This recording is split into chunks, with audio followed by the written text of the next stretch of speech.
Initiative truly sucks in D&D. So what can we do to make initiative better? Well, the thing is everyone has their individual replacements. I do initiative this way. I do initiative this way. I do initiative differently depending on the combat. So let's run through the different styles of initiative that I like to use.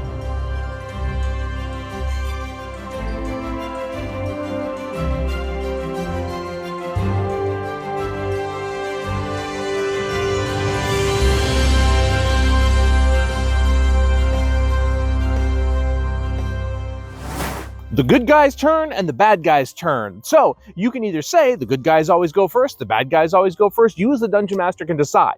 But when the action economy is roughly equal on both sides, I just basically say you all get to go first and then the bad guys get to go first. This really allows for the players to think tactically, to talk to one another and to say, I'm going to do this, you do this, I do this, you do this, right? And that allows for some amazing combos for the players to be able to set up. At the same time, the bad guys get to do the same thing because everyone's moving at the same time. This also speeds up combat tremendously. So if you have an equal playing battlefield, this works very well. The other way that I like to use initiative is by groups. What I mean by that is if you have goblin archers, goblin melee, warg riders, and those groups, I roll for group initiative. Now, I still have the players in line and those groups fall in different places. And the reason I do that is because I still want some back and forth. I don't want all of the bad guys going at one time. Now, I especially use this if the action economy favors the bad guys. Because if the bad guys are overwhelmingly outnumbering the good guys, to have them all go at once means that they very quickly can drop a player and positioning has less to do because they are going to be able to overwhelm the party. So by putting them in groups, it allows the players to actually have a slight advantage by going ahead. And even if two players are above, and then two groups, and then players, they have a chance to react to the bad guys as well, maybe foiling their plans as they happen. So when the action economy is more in favor of the bad guys and they're lower CR creatures, I do groups. The melee goes first, the range goes first, the rogues, the wargs go next, however, I'm going to group those. The zombies go, then the skeletons go. And so that way the players don't have to think too much about how initiative is going to go, speeding combat up, but at the same time, not giving every single person their own individual initiative, except for the players. Boss fight initiative, one of my favorites, because in my campaigns, boss fights have multiple actions. At minimum 2, at most 4. And what happens is that I have the players roll initiative. Then I have the boss roll initiative. Here's the thing. If I have 4 groups, 4 players, basically, and the boss gets 2 actions, the top 2 players, if they roll above the boss, will basically, boss falls here, then the second action falls here. I always make sure that the boss's actions are spaced within the player's initiative.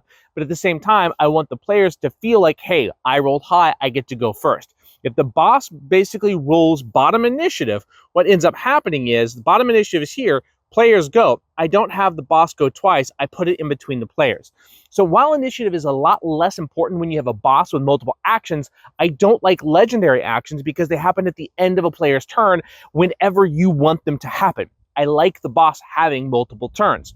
Sometimes if the boss rolls higher, he'll be at the top, his second one falls here. If he has 3, first, second, and then third. I always make sure there is a player turn between the boss's actions.